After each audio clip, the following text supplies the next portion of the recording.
মন্ত্রিসভায় রদ বদলের ইঙ্গিত, দায়িত্বে অবহেলায় যে কাউকে সরিয়ে নতুন নিয়োগ দিতে পারেন প্রধানমন্ত্রী, জানালেন তথ্য উপদেষ্টা। পুনর্বন্টন অথবা নতুন কাউকে দেয়া, এগুলো যদি প্রয়োজন মনে করেন তিনি সেটা করবেন। বিএনপিকে মাঠের রাজনীতিতে সরব থাকার আহ্বান শরিকদের। বিএনপি এটা এত বড় রাজনৈতিক দল, বিএনপিকে বাস্তবে আমরা কিন্তু মাঠে দেখছি না। সরকারি ব্যবস্থাপনায় হজের 2 প্যাকেজ ঘোষণা, বিমান ভাড়া গতবারের চেয়ে কমল 24,000 টাকা, জানালেন ধর্মমন্ত্রী। ইয়ার আগে যেভাবে বাংলা টাকা যত কমে পাওয়া যেত, এখন কিন্তু তার বেশি দিতে হয়, ভবিষ্যতে আরো বেশি দিতে হতে পারে। দ্বৈত নাগরিক ও ঋণ খেলাপিরা স্থানীয় নির্বাচনে অংশ নিতে পারবে না, জানালেন ইসি সচিব। কমিশন সভায় আচরণ বিধিমালা সংশোধনের প্রস্তাব। মাইলস্টোন বিভীষিকার 1 বছর, কোমল প্রাণগুলোর স্মরণে আলোচনা সভা। আপনি আমাদের আজীবন চিকিৎসা ও ভবিষ্যতে পুনর্বাসনের ব্যবস্থা নিশ্চিত করবেন। এই কঠিন সময় আমাদের শুধু দূর থেকে সমবেদনা জানালেই হবে না, পুনর্বাসনের জন্য আপনাদের সদয় দৃষ্টি আকর্ষণ করছি। সুষ্ঠু তদন্ত ও ভবিষ্যতের দুর্ঘটনা প্রতিরোধের প্রত্যয়। মাইলস্টোন ট্র্যাজেডিতে আহত শিক্ষক শিক্ষিকা শিক্ষার্থী বৃন্দের মনোবল সকলের প্রেরণার উৎস। শহীদ জিয়া হত্যার আসামি মুজফ্ফরকে মানবতা বিরোধী অপরাধ তদন্তে ট্রাইব্যুনালে হাজিরের নির্দেশ। বেনজির ইস্যুতে আরও ব্যাখ্যা চাইছে দুবাই। দর্শক, স্বাগত জানাচ্ছি নিউজ 24 সংবাদে। আর পুরো আয়োজনে আপনাদের সঙ্গে আছি আমরা দুজন, আমি নাফিসা হক এবং আমি রয়েছি ফয়সাল মাহমুদ। দর্শক দেখছিলেন বিআরবি কেবলস সংবাদ শিরোনামগুলি। এবারে যাচ্ছি পুরো খবরে। কোনো মন্ত্রী যদি সঠিকভাবে দায়িত্ব পালন করতে না পারেন, সেক্ষেত্রে মন্ত্রিসভায় রদবদল হতে পারে বলে জানিয়েছেন প্রধানমন্ত্রীর তথ্য উপদেষ্টা ডাক্তার জাহিদুর রহমান। প্রধানমন্ত্রীর সাথে কথা বলে এমন ইঙ্গিত পাওয়ার কথা জানিয়েছেন তিনি। দুপুরে সচিবালয়ে এসব তথ্য জানান প্রধানমন্ত্রীর এই উপদেষ্টা। তিনি বলেন, সাইবার বুলিং ও অপতথ্য রোধে একটি আইনজীবী প্যানেল গঠন হচ্ছে। চলতি সপ্তাহে হতে পারে প্রজ্ঞাপন। গত 17 ফেব্রুয়ারি প্রধানমন্ত্রী তারেক রহমানের নেতৃত্বে নতুন মন্ত্রিসভা গঠিত হয়। বর্তমানে প্রধানমন্ত্রী ছাড়াও মন্ত্রিসভায় 24 জন পূর্ণ মন্ত্রী ও 23 জন প্রতিমন্ত্রী রয়েছেন। এছাড়া মন্ত্রী ও প্রতিমন্ত্রীর পদমর্যাদায় 10 জন উপদেষ্টা রয়েছেন। সচিবালয়ে প্রধানমন্ত্রীর তথ্য সম্প্রচার উপদেষ্টার সাপ্তাহিক ব্রিফিংয়ে মন্ত্রিসভা রদবদলের গুঞ্জনের বিষয়ে প্রশ্নের জবাবে জাহিদুর রহমান বলেন, দায়িত্বে অবহেলার প্রমাণ পেলেই তার জায়গায় নতুন কাউকে নিয়োগ দেয়া প্রধানমন্ত্রীর এখতিয়ার। জনগণের কল্যাণে যা করা প্রয়োজন তা করতে পিছপা হবেন না প্রধানমন্ত্রী। মাননীয় প্রধানমন্ত্রী একটা মন্ত্রিসভা তৈরি করেছেন, একটা উপদেষ্টা পরিষদ তৈরি করেছেন। এটুকু ওনার সাথে কথা প্রসঙ্গে আমি যতটুকু বুঝি, ওনার যদি কখনো মনে হয় যে কেউ ভালো পারফর্ম করতে পারছেন না, তার জায়গায় দপ্তর পুনর্বন্টন অথবা নতুন কাউকে দেয়া, এগুলো যদি প্রয়োজন মনে করেন তিনি সেটা করবেন। কারণ দিনের শেষে জনগণের কল্যাণ সাধন করা প্রধান। যেটা এখন 180 দিনের পরপর হবে না তার চেয়ে একটু সময় লাগবে, সেটা আমি নিশ্চিতভাবে বলতে পারছি না। ডক্টর জাহেদ বলেন, সাইবার বুলিং ও অপতথ্য রোধে আইনগত বিষয় দেখভালের জন্য একটি আইনজীবী প্যানেল গঠন করা হচ্ছে। চলতি সপ্তাহেই জারি হতে পারে প্রজ্ঞাপন। তথ্য মন্ত্রণালয় তার অধীনে একটা আইনজীবী প্যানেল তৈরিতে কাজ করছে, যে প্যানেলটি আসলে এই ব্যাপারগুলোকে আইনগতভাবে ডিল করবেন। আমরা যে কেউ ডিসইনফরমেশনের শিকার হতে পারি, আমরা যে কেউ মারাত্মক মিথ্যা সাইবার বুলিং এর শিকার হতে পারি, আমরা ফেক ছবি ফেক ভিডিওর শিকার হতে পারি। আইনজীবী প্যানেল যেটার কথা বলা হয়েছিল, এটা গঠন সম্পূর্ণ হয়েছে। এটা কতগুলো অ্যাডমিনিস্ট্রেটিভ প্রসেস ছিল, সব শেষে এই প্যানেল তৈরির কাজ শেষ। জাস্ট ফর্মাল প্রজ্ঞাপনটা বাকি আছে, এটা খুব দ্রুত 2-1 দিনের মধ্যেই হয়ে যাবে। প্রশ্নের জবাবে উপদেষ্টা বলেন, দীর্ঘদিন পর গণতান্ত্রিক সরকার দায়িত্ব নেয়, মানুষের প্রত্যাশা অনেক। এসব প্রত্যাশা পূরণ সরকারের জন্য চ্যালেঞ্জ। তাই সরকারে থাকা কারো বিরুদ্ধে দুর্নীতির অভিযোগ উঠলে উচ্চ পর্যায় থেকে তা দেখা হবে। সরকারের কাজের নানা ক্ষেত্রে নানা সমালোচনা তৈরি হবে, সরকারের গুরুত্বপূর্ণ জায়গা থাকা ব্যক্তিদের মধ্যেও তৈরি হতে পারে। ইনফ্যাক্ট মিডিয়ার কাজই এটা। শানাজি আসপিন, নিউজ 24, ঢাকা। দক্ষতার সাথে সরকার পরিচালনার পাশাপাশি বাস্তবসম্মত কর্মসূচি নিয়ে বিএনপিকে মাঠে সরব থাকার আহ্বান শরিকদের। চেয়ারম্যান তারেক রহমানের সঙ্গে বৈঠকে এমন পরামর্শ দিয়েছেন সমমনা বিভিন্ন দলের নেতারা। ভবিষ্যতে বিরোধীদের মোকাবেলায় সমমনা দলগুলোকে যথার্থ মূল্যায়নের আহ্বানও জানান যুগপৎ আন্দোলনের শরিকরা। দীর্ঘ সময়ের আন্দোলন সংগ্রামের সঙ্গীদের সঙ্গে নির্বাচনের 5 মাস পর সোমবার আনুষ্ঠানিক বৈঠকে বসেন বিএনপি চেয়ারম্যান প্রধানমন্ত্রী তারেক রহমান। রাষ্ট্রীয় অতিথি ভবন যমুনায় এ বৈঠকে অংশ নেন যুগপৎ আন্দোলনের শরিক ৪২টি দলের শীর্ষ নেতারা। আমরা দীর্ঘ 15 বছর যখন একসাথে ভোটের আগে জোটসঙ্গীদের কেউ কেউ বিএনপিতে যোগ দিয়ে নির্বাচন করেন। এমনকি শরিক দলের বিজয়ী 2 জনের ঠাঁই হয়েছে নতুন সরকারের মন্ত্রিসভায়। তবে আসন সমঝোতায় ছেড়ে দেয়া 9 আসনে জয়ী হতে পারেননি যুগপৎ আন্দোলনে থাকা দলগুলোর 9 প্রার্থী। তাই সরকারে অংশ হতে পারা আর না পারা নেতাদের বৈঠকে অভিব্যক্তিও ছিল ভিন্ন। যুগপৎ আন্দোলনের যতগুলো শরিক দল আছে সবচাইতে শক্তিশালী এবং নেতাকর্মী নির্ভর দল হচ্ছে গণ অধিকার পরিষদ। তো সেই জায়গা থেকে আমি কোটা আন্দোলনের কনভেনার ছিলাম। আমার নেতৃত্বে 18 সাল থেকে 24 সাল পর্যন্ত একটি ধারাবাহিক আন্দোলন হয়েছে, কিন্তু আমিও কিন্তু নমিনেশন পাইনি। এই জন্য কিন্তু আমি আক্ষেপ করে বিএনপির বিরুদ্ধে বলা কিংবা এই সরকারের সমালোচনা করা এটি কিন্তু আমি করছি না। কেউ কেউ তো বলতে চেয়েছেন তারা তো সরকারে আসতে চান, সরকারে অংশীদার হতে চান। আমাদের একজন তো বলেই ফেললেন আপনারা সরকারে আছেন আর আমরা তো এখন ফুটপাতে বসে আছি। দক্ষ হাতে সরকার পরিচালনা করলেই হবে না, রাজনৈতিক কর্মসূচি নিয়ে থাকতে হবে মাঠের রাজনীতিতে, এমন মনোভাবের কথাও জানান শরিক দলের নেতারা। দেশব্যাপী আমরা সরকারকে দেখছি, কিন্তু বিএনপি এটা এত বড় রাজনৈতিক দল, বিএনপিকে বাস্তবে আমরা কিন্তু মাঠে দেখছি না। তাই আমি বলি যে আপনারা প্রকারান্তরে এটা কি জামাত এবং এনসিপির জন্য মাঠটা আপনারা ছেড়ে দিলেন কিনা। সিটি কর্পোরেশন, জেলা পরিষদ সহ সরকারি বিভিন্ন সংস্থায় সহস্রাধিক পদে নিয়োগ দেওয়া হয়েছে বিএনপি নেতাদের। সংসদে সংরক্ষিত 36 আসনেও নেই জোটসঙ্গীদের কোনো সদস্য। এ নিয়ে বৈঠকে ক্ষোভের কথা জানান কেউ কেউ। তাদের প্রত্যাশা, আগামী স্থানীয় সরকার নির্বাচনে প্রার্থী সমর্থন দেওয়ার ক্ষেত্রে সমমনা দলগুলোর কথা বিবেচনায় রাখবে বিএনপি। শাহ আলী জয়, নিউজ 24, ঢাকা। 2027 সালের হজ প্যাকেজ ঘোষণা করেছে সরকার। সরকারি ব্যবস্থাপনায় সর্বনিম্ন হজ প্যাকেজের খরচ হবে 5,05,648 টাকা। উড়োজাহাজের ভাড়া গতবারের চেয়ে 24,830 টাকা কমিয়ে 1,30,000 টাকা নির্ধারণ করা হয়েছে। তবে মুদ্রার দাম বৃদ্ধি এবং খাবার ও সার্ভিস চার্জ যুক্ত হওয়ায় হজ প্যাকেজের খরচ কিছুটা বেড়েছে বলে জানান ধর্মমন্ত্রী কাজী শাহ মোফাজ্জল হোসেন কায়কোবাদ। সচিবালয়ের সংবাদ সম্মেলনে এসব তথ্য জানান তিনি। 2027 সালে হজ পালনের জন্য চলতি বছরের 1 জুলাই থেকে প্রাথমিক নিবন্ধন শুরু হয়। নিবন্ধন শেষ হবে আগামী 24 সেপ্টেম্বর। ব্রিফিংয়ে আগামী মৌসুমের হজ প্যাকেজ ঘোষণা করে ধর্মমন্ত্রী। জানান, সরকারি ব্যবস্থাপনায় 2টি প্যাকেজ থাকছে। নিম্ন প্যাকেজের খরচ ধরা হয়েছে 5,05,648 টাকা। দ্বিতীয় প্যাকেজ 6,15,263 টাকা। হজ প্যাকেজ আছে। এই প্যাকেজে হজ যাত্রীদের মক্কার হারাম শরীফের বই চত্বর হতে প্রায় 1000 থেকে 1400 মিটারের মধ্যে এবং মদিনায় মার্কাজি এরিয়ার আবাসন সুবিধা দেওয়া হবে।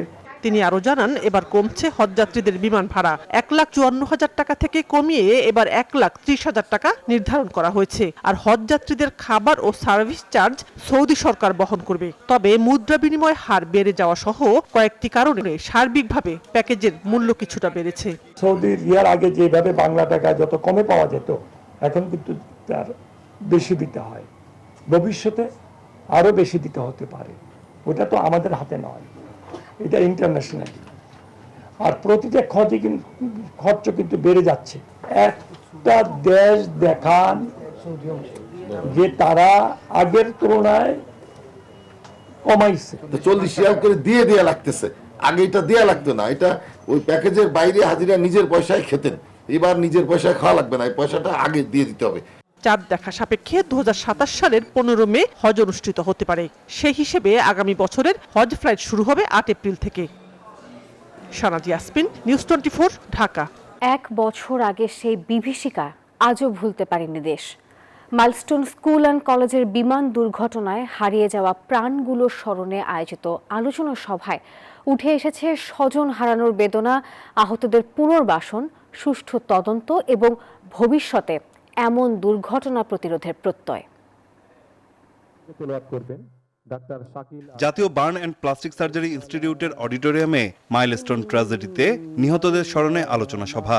কেউ সন্তান হারানোর বেদনা, কেউ স্ত্রী হারানোর কষ্ট তুলে ধরে মানসম্মত চিকিৎসা, ক্ষতিগ্রস্ত পরিবারগুলোর পুনর্বাসন এবং নিহতদের কবর সংরক্ষণ ও দুর্ঘটনার সুষ্ঠু তদন্তের দাবি জানান। আমার পূর্বের আকার তো আর ফেরত পাবো না। আপনি আমাদের আজীবন চিকিৎসা ও ভবিষ্যতে পুনর্বাসনের ব্যবস্থা নিশ্চিত করবেন। এই কঠিন সময়ে আমাদের শুধু দূর থেকে সমবেদনা জানালেই হবে না, পুনর্বাসনের জন্য আপনাদের সদয় দৃষ্টি আকর্ষণ করছি। একটা মৃত মানুষকে উপর দায় চাপিয়ে রাষ্ট্র তার দায়িত্ব পালন করতে পারে না।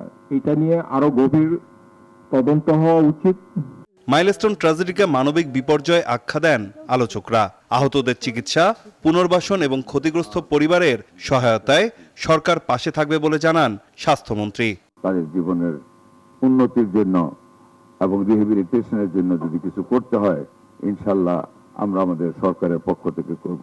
এই ট্রমাটা আপনার কাছে চিরদিন থাকবে। প্রতিনিয়ত খোঁজ রেখেছেন, আপনাদের পাশে থেকেছেন। এখন সরকার প্রধান হিসেবে, ব্যক্তি মানুষ হিসেবে আমার বিশ্বাস তিনি একইভাবে আপনাদের পাশে আছেন এবং থাকবেন। জিয়াউর রহমান ফাউন্ডেশনের vice chairman doctor Zubaida Rahman বলেন, আহতদের বেঁচে থাকার লড়াই ও ঘুরে দাঁড়ানোর শক্তি পুরো জাতির জন্য অনুপ্রেরণা। একই সঙ্গে তিনি ট্র্যাজেডির সময় বাংলাদেশকে সহায়তা করা বিদেশি বন্ধু ও দেশগুলোর প্রতি কৃতজ্ঞতা জানান। মাইলস্টোন ট্র্যাজেডিতে আহত শিক্ষক, শিক্ষিকা, শিক্ষার্থী বৃন্দের মনোবল সকলের প্রেরণার উৎস। ভয়াবহ অভিজ্ঞতার পরও আপনারা যেভাবে সাহস ও সংকল্প নিয়ে ভবিষ্যতের দিকে এগিয়ে যাচ্ছেন, জাতি কোনোদিন ভুলবে না। সাহায্যের হাত বাড়ানো সেই সব সাহসী বীরদেরকেও আন্তরিক ধন্যবাদ জানাই। I would like to thank our friends from different countries who have come forward in this unprecedented incident. Milestone ট্র্যাজেডির দিনটিকে বার্ন অ্যাওয়ারনেস ডে হিসেবে ঘোষণার দাবি জানান আলোচকরা। নাইম আলচিকো, নিউজ 24, ঢাকা। এমপিওভুক্ত শিক্ষা প্রতিষ্ঠানের শিক্ষক, দ্বৈত নাগরিক, ঋণ খেলাপি এবং খেলাপি ঋণের জামিনদাররা স্থানীয় সরকার নির্বাচনে প্রার্থী হতে পারবেন না বলে জানিয়েছে নির্বাচন কমিশন। মঙ্গলবার নির্বাচন ভবনে সিইসি সভাপতিত্বে কমিশনের বৈঠকে আইন সংশোধনের সুপারিশ চূড়ান্ত করা হয়। আর এছাড়া আইন শৃঙ্খলা বাহিনীর সংজ্ঞায় সেনাবাহিনীকেও অন্তর্ভুক্ত করা হয়েছে। সিটি কর্পোরেশন, পৌরসভা, উপজেলা, জেলা ও ইউনিয়ন পরিষদ আইনে সংশোধনী আনতে সরকারের কাছে সুপারিশ পাঠানোর প্রস্তাব চূড়ান্ত করেছে নির্বাচন কমিশন। আগারগাঁওয়ে নির্বাচন ভবনে প্রধান নির্বাচন কমিশনার এএমএম নাসির উদ্দিনের সভাপতিত্বে বৈঠক হয়। বৈঠক শেষে গৃহীত সিদ্ধান্তের বিষয়ে জানান ইসি সচিব। এমপিওভুক্ত শিক্ষকগণ যেন নির্বাচনে অংশগ্রহণের অযোগ্যতা হয়। যিনি ব্যক্তিগতভাবে বন্ধুদাতা তিনি তো আছেনই, কিন্তু গ্যারান্টার যারা তাদেরকেও ঋণ খেলাপি হিসেবে অযোগ্য। সেবা প্রদানকারী সংস্থায় যদি কোনো বিল খেলাপি থাকে, সেটা ব্যক্তিগত হতে পারে বা প্রাতিষ্ঠানিক হতে পারে। আমার প্রতিষ্ঠানটাই বিল খেলাপি করেছে, সেক্ষেত্রে আপনার অযোগ্যতা হিসেবে আসবে। লাভজনক পদে থেকে নির্বাচন করা যাবে না। ইউনিয়ন পরিষদ, পৌরসভা নির্বাচন দিয়ে স্থানীয় সরকার নির্বাচনের ধাপ শুরু হতে পারে। আইন সংশোধনের জন্য দ্রুত সরকারের কাছে প্রস্তাব পাঠানো হবে। প্রস্তুতির ব্যাপারটা তো চলমান। আমরা যেমন বলেছি যে 31শে জুলাই পর্যন্ত যারা ভোটার নিবন্ধিত হবেন তাদের নিয়ে আমাদের জানান 31 আগস্ট ভোটার তালিকা চূড়ান্ত হবার পরপরই ঘোষণা করা হতে পারে স্থানীয় সরকার নির্বাচনের তফসিল। সামিয়া মাহতাব রোজা, নিউজ 24, ঢাকা। দেশে 45 লাখ মামলা চলমান রয়েছে। আগামী 1 বছরের মধ্যে তা কমিয়ে আনা হবে 20 লাখে, জানিয়েছেন আইনমন্ত্রী মোহাম্মদ আসাদুজ্জামান। তিনি আরো বলেন, মামলার আগে বাধ্যতামূলক মধ্যস্থতা কার্যক্রমের ফলে গত 1 বছরে মামলার সংখ্যা কমেছে শতকরা 62%। সকালে সচিবালয়ে এসব কথা বলেন তিনি। দেশের অপ্রতুল বিচারকের বিপরীতে প্রায় 45 লক্ষের মতো মামলা চলমান আছে। মিডিয়েশনের এই প্রক্রিয়াটাকে জনগণের দ্বারগোড়ায় পৌঁছে দেন, জনগণের কাছে পৌঁছে দেন। জনগণের এই তথ্য জানা দরকার যে সরকার সরকারি অর্থে মানুষকে মামলা মোকদ্দমা থেকে শুধু নিবৃত্তই করতে চাচ্ছে না, অসহায় গরিব মেহনতি মানুষের জন্য সরকার যে আইনজীবী নিয়োগ করছেন তাদের পাশে দাঁড়াচ্ছেন, তাদের কাছে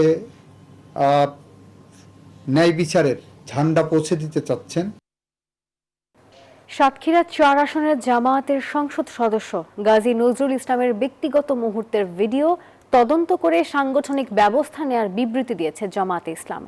এর আগে দুপুরে নিজের ফেসবুক আইডিতে নিজেকে ষড়যন্ত্রের শিকার দাবি করে সংসদ সদস্য লেখেন, ১৩ জুলাই তার ২ স্ত্রীকে নিয়ে রাজধানীর মগবাজারে দ্বিতীয় স্ত্রীর বাবার ব্যবসায়িক অফিসে যান। সেখানে অবস্থানকালে তার শ্বশুরের গাড়ি চালক এবং দ্বিতীয় স্ত্রীর মামা ওবায়দুল্লাহ তাদের জিম্মি করে ১ লাখ টাকা আদায় করেন। পরবর্তীতে গাড়ি আটকে ওবায়দুল্লাহর যোগসাজশে দফায় দফায় আরও কয়েক লাখ টাকা দাবি করা হয়। ব্যক্তিগত ষড়যন্ত্রের শিকার বলে অভিযোগ তুলে আইনি ব্যবস্থা নেওয়ার কথা জানান তিনি।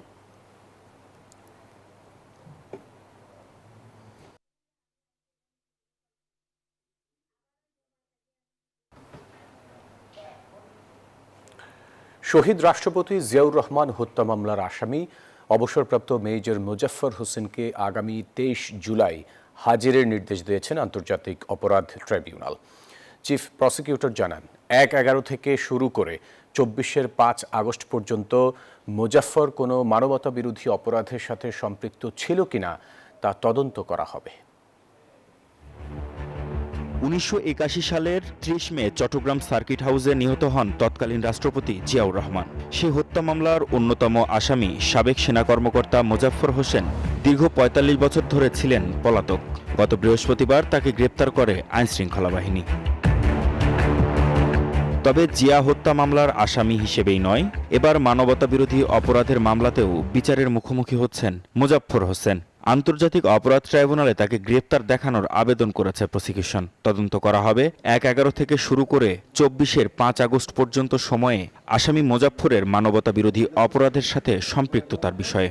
তাকে আগামী তারিখে যদি আনা হয় আমাদের ট্রাইব্যুনালে, দেন আমরা তাকে সোনারেস্টের আবেদন করব এবং পরবর্তীতে অন্যান্য আইনগত যেসব কার্যক্রম আছে সেগুলি করা হবে। তাকে জিজ্ঞাসাবাদের প্রয়োজন হবে।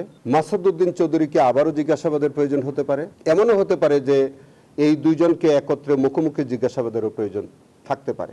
এদিকে চিফ প্রসিকিউটরের অনুরোধে ডিজিএফআই, র্যাব ও ডিবির গোপন বন্দিশালা পরিদর্শনে যাবেন ট্রাইব্যুনাল ১-এর ৩ বিচারক।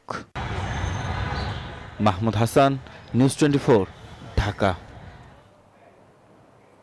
দুর্নীতির মামলায় অভিযুক্ত সাবেক আইজিপি বেনজির আহমেদকে দেশে ফেরানোর প্রক্রিয়ায় কিছু বিষয়ে ব্যাখ্যা চেয়ে সম্প্রতি দুদককে চিঠি দিয়েছে দুবাই পুলিশ।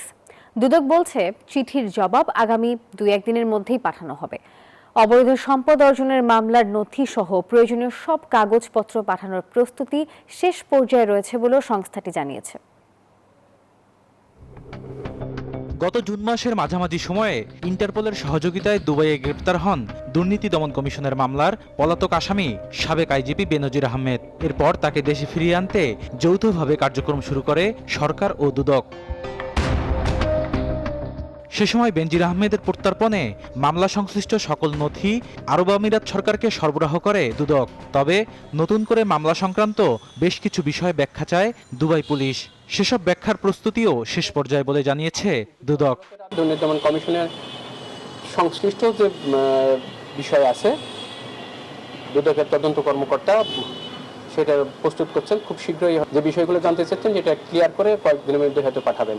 পাসপোর্ট জালিয়াতি, জ্ঞাত আয় বহির্ভূত সম্পদ অর্জন এবং ব্যাংক ঋণ জালিয়াতি সহ ৬ মামলা তদন্ত চলছে বেনজির আহমেদের বিরুদ্ধে। বেনজির আহমেদের বিরুদ্ধে দুর্নীতি দমন কমিশন এ পর্যন্ত 6টা মামলা হয়েছে। 6টা মামলার মধ্যে একটা মামলার চার্জশিট দেওয়া হয়েছে। জ্ঞাত আয় বহির্ভূত সম্পদ অর্জনের মামলায় তার বিরুদ্ধে চার্জশিট দেওয়া হয়েছে। সেই চার্জশিটের বিষয় চার্জশিট করা যে মামলাটা, সেই মামলায় তাকে ইন্টারপোলের মাধ্যমে গ্রেপ্তার করা হয়েছে। এর মধ্যে ৭৪ কোটি টাকার জ্ঞাত আয় বহির্ভূত সম্পদ অর্জনের মামলায় বিচার কাজ শুরু হয়েছে। বদরুল আলম শাওন, নিউজ 24, ঢাকা। অতিবৃষ্টি আর উজানের ঢলে উত্তরে তিস্তার পানির হ্রাস বৃদ্ধি অব্যাহত রয়েছে। নিম্নাঞ্চল প্লাবিত হয়ে পানিবন্দী কয়েক হাজার মানুষ। কোথাও কোথাও বিশুদ্ধ পানি ও খাবারের সংকটও দেখা দিয়েছে। কুড়িগ্রাম, শেরপুর, নেত্রকোনা ও টাঙ্গাইলের বিভিন্ন নদীতে রক্ষা বাঁধে দেখা দিয়েছে তীব্র ভাঙন। প্রতিনিধিদের পাঠানো তথ্য ছবিতে ডেস্ক রিপোর্ট। অতিবৃষ্টি আর উজানের ঢলের প্রভাবে লালমনিরহাটে তিস্তার পানি হ্রাস বৃদ্ধির উপরে রয়েছে। রাস্তাঘাটে পানি প্রবেশ করে দুর্ভোগে পড়েছেন তিস্তা পারের মানুষ। দেখা দিয়েছে তীব্র ভাঙন। কুড়িগ্রামে 16টি নদ নদীর পানি বিপদ সীমার নিচে অবস্থান করলেও বিভিন্ন এলাকায় চলছে তীব্র নদী ভাঙন। পাহাড়ি ঢলে নেত্রকোনা কমলাকান্দার সীমান্তবর্তী খারনই ইউনিয়নের বিস্তীর্ণ এলাকা প্লাবিত হয়েছে। তলিয়ে গেছে শতাধিক বাড়িঘর, সড়ক ও ফসলি জমি। পানিবন্দী কয়েক হাজার মানুষ। পাহাড়ি ঢল আসা যে বাড়িঘর, রাস্তাঘাট সব ভাঙচুর করছে। স্কুল পানির তলে আছে, রাস্তাঘাট ভেঙে গেছে, কোনো মতে যাওয়ার কোনো ব্যবস্থা নাই। অবশ্য পরিস্থিতি মোকাবিলায় সব ধরনের প্রস্তুতি নেওয়ার কথা জানায় জেলা প্রশাসন। রিপোর্টের প্রেক্ষিতে প্রয়োজনে আমরা ব্যবস্থা নিব এবং আমরা সংশ্লিষ্ট মন্ত্রণালয়ের ঊর্ধ্বতন কর্তৃপক্ষকে আমরা অবহিত করব। এদিকে শেরপুরের চেল্লাখালী, মহারশী ও সোমেশ্বরী নদীর পানি বৃদ্ধি পেয়ে প্লাবিত হয়েছে নিম্নাঞ্চল। প্রত্যেক বছরে পানির কারণে আমাদের এই রাস্তায় ভাঙনের সৃষ্টি হয়। শেরপুর টু নালিতাবাড়ি এই রুটে যাতায়াত বন্ধ রয়েছে। চেল্লাখালী নদীতে পাহাড়ি ঢলে অনেক ক্ষয়ক্ষতি হয়েছে। ওদিকে যমুনা নদীর পূর্ব তীর রক্ষা গাইড বাঁধের টাঙ্গাইল গোপালপুরের শাখারিয়া অংশে ধস দেখা দিয়েছে। বন্ধ রয়েছে ভুয়াপুর তারাকান্দি আঞ্চলিক মহাসড়কের যান চলাচল। যদি আমাদের এখানে এটা ভাঙে যায় তাহলে মনে করুন আমাদের প্রচুর ক্ষতি হবে। দেশের 10 জেলায় স্বল্প মেয়াদী বন্যা দেখা দিতে পারে বলে ইতোমধ্যেই বন্যা পূর্বাভাস ও সতর্কীকরণ কেন্দ্রের পূর্বাভাসে জানানো হয়েছে। Desk report, news 24। দর্শক, এই ছিল নিউজ 24 সংবাদে। পুরো আয়োজনের সঙ্গে থাকার জন্য ধন্যবাদ সবাইকে।